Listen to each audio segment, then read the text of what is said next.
दोस्तों। पिछली कहानी में हमने देखा था कि नवपाषाण काल में हम पहुंच चुके थे। पहिए का आविष्कार हो चुका था, कृषि लोग करने लगे थे और एक सभ्यता का विकास हो चुका था, जिससे जनपद और जनपद का उदय हो चुका था। इसी कहानी को आगे बढ़ाते हुए हम पहुंचते हैं मगध में।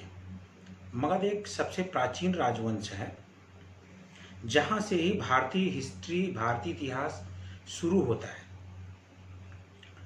पूरे इतिहास का जो प्रारंभ है, जो हमारा ऐतिहासिक काल शुरू होता है, जहाँ से लिखित वर्णन मिलता है, ये सब मगध काल से ही प्रारंभ होता है। मगध में लिखित विवरणों में सबसे पहले हर्यक वंश आता है। हर्यक वंश से हमें लगातार वंशावलियाँ मिलती आ रही हैं और हमारा इतिहास एक लिपिबद्ध तरीके से, क्रमबद्ध तरीके से विभिन्न इतिहासकारों द्वारा लिखा गया है। इतिहास में कभी अगर आपको कोई चीज़ कहीं एक जगह कुछ और लिखी मिल जाए, कहीं और लिखी मिल जाए, तो भ्रमित मत होइएगा, क्योंकि विभिन्न इतिहासकारों द्वारा लिखी गई है। उनमें उनके मत कभी कभी एक दूसरे से नहीं मिलते हैं। कभी कभी तो तिथियों और नामों में भी विवाद उत्पन्न हो जाता है। तो इसलिए आप इन तिथियों नामों को विवाद में न पढ़ करके मुख्य कहानी पर आइए। और क्योंकि हर एग्जाम पेपर सेट होने से के साथ साथ उसका उत्तर डिसाइड कर लेता है हर आयोग, जैसे यूपीएससी जो है, यूपीपीसीएस जो है, ये लोग कुछ क्वेश्चनों के निश्चित अपना आंसर मानते हैं। आप उनको कहीं भी कुछ भी पढ़िए, लेकिन आयोग अपने हिसाब से उनका आंसर मानता है।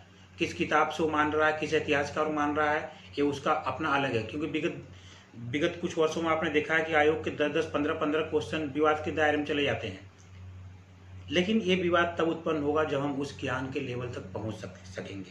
पहले अभी तो हम जस्ट स्टार्ट कर रहे हैं और वहां तक पहुंच रहे हैं। अब हम आते हैं हर्यक वंश में। हर्यक वंश में मुख्यतः 3 राजा हुए थे और बड़े शक्तिशाली थे। हर्यक वंश की स्थापना 544 ईसा पूर्व में हुई थी और यह वंश 544 ईसा पूर्व से प्रारंभ होकर के 412 ईसा पूर्व तक भारत में, मगध में शासन करता है।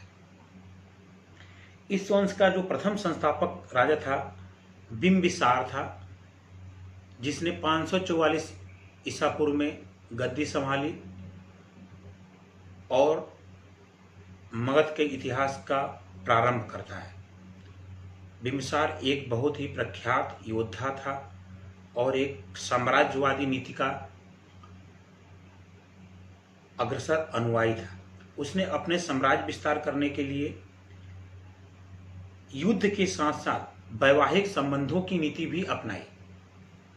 वह एक कुशल, बुद्धिमान योद्धा के साथ साथ एक कुशल राजनीतिक भी था।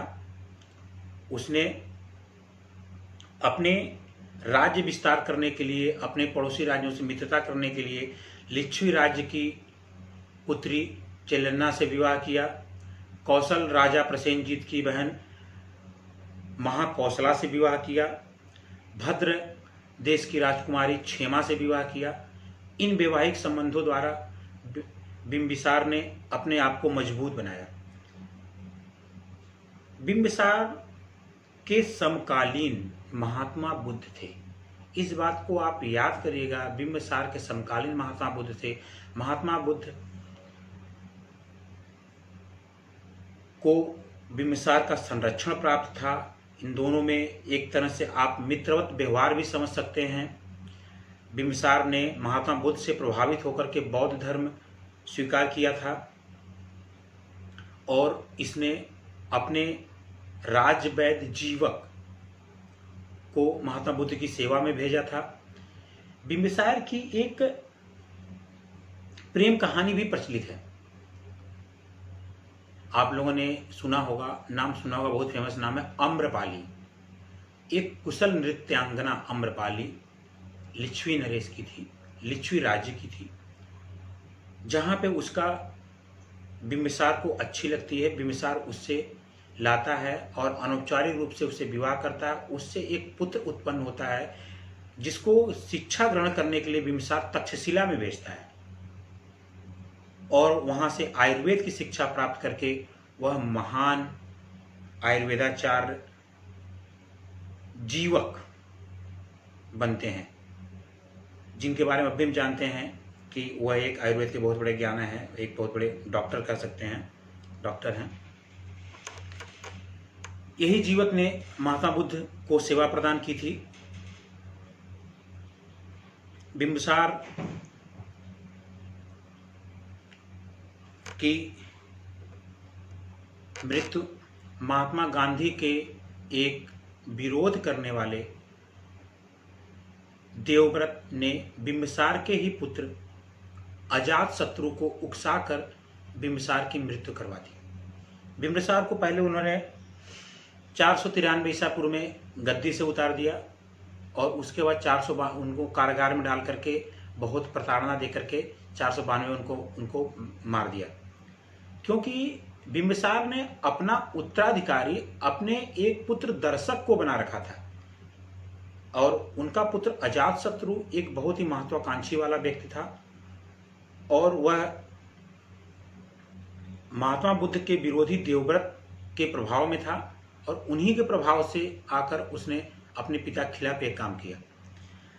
अजातशत्रु 493 में शासक बनता है और यह 461 ईसा पूर्व तक शासन करता है। अपने पार्ट 2 वीडियो में, अपने स्टेज 2 के वीडियो में हम इन सारे फैक्ट्स को क्लियर करेंगे। अभी आप सिर्फ कहानी याद रखिए कि बिंबिसार का पुत्र अजातशत्रु, बिंबिसार महात्मा बुद्ध के अनुयायी थे, महात्मा बुद्ध के समकालीन थे और महात्मा बुद्ध के इन्होंने सेवा की थी और इनके पुत्र अजातशत्रु ने इनकी मृत्यु कर दी थी। और अजातशत्रु के समय में ही 3 महत्वपूर्ण घटनाएं घटती हैं। पहली, महात्मा बुद्ध की मृत्यु, यानी महात्मा बुद्ध को परनिर्वाण की प्राप्ति। दूसरी, महावीर को कैवल्य की प्राप्ति। बिल्कुल याद रखिएगा, डेट भी याद रखिएगा, 487 ईसा पूर्व में महात्मा बुद्ध को महापरिनिर्वाण की प्राप्ति हुई थी और 468 ईसा पूर्व में महावीर को कैवल्य की प्राप्ति हुई थी। और इसी समय तीसरी महत्वपूर्ण घटना 483 ईसा पूर्व में प्रथम बौद्ध संगीत की स्थापना की गई थी। प्रथम बौद्ध संगीत राजगृह में सप्तपर्णी नामक गुफा में हुई थी,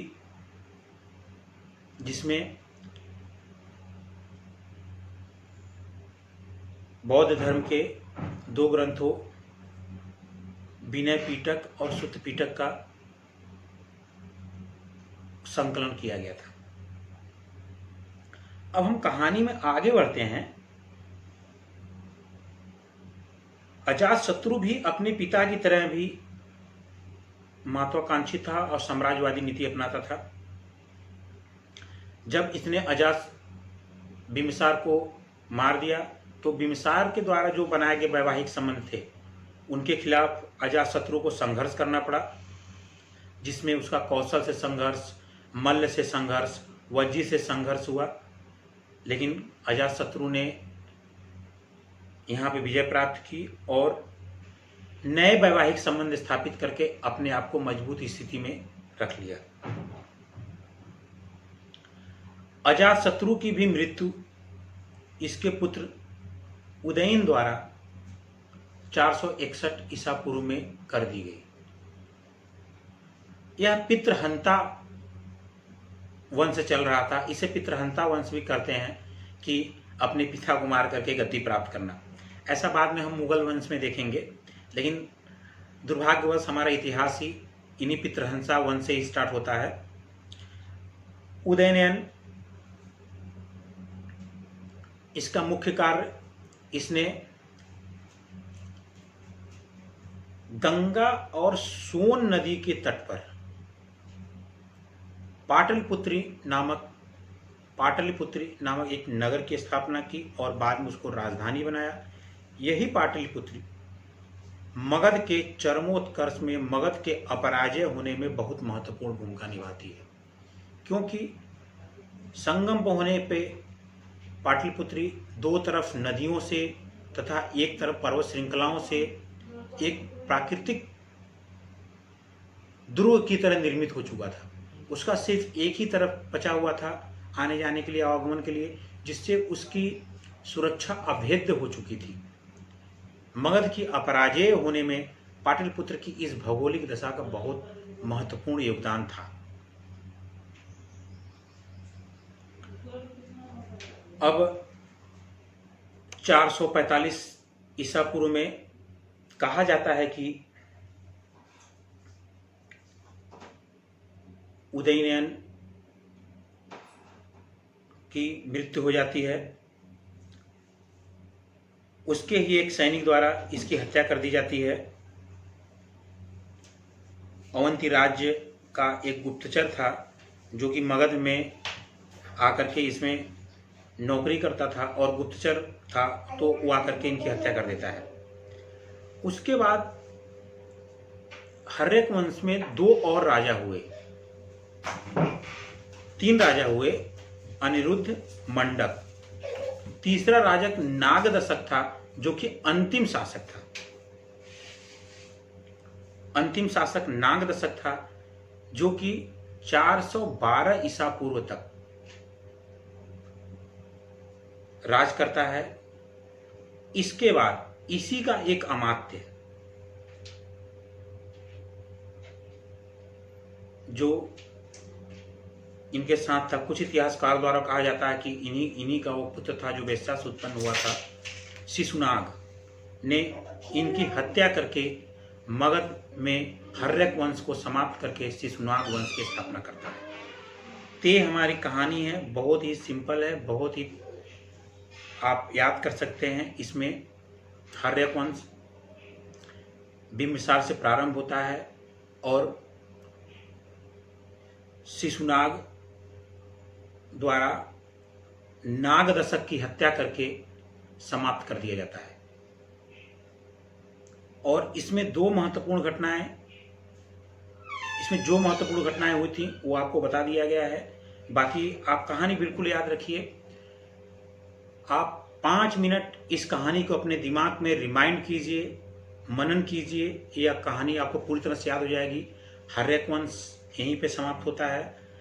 जैसे जैसे आपके फीडबैक आने शुरू होंगे वैसे वैसे हम अपनी क्लास को और इनोवेटिव और इम्प्रूवमेंट बनाए जाएंगे और हमें आपके सुझाव अच्छे लगेंगे तो उसको हम इसमें शामिल भी करेंगे और आगे चल करके हम अपनी क्लास को और इम्प्रूवमेंट करेंगे।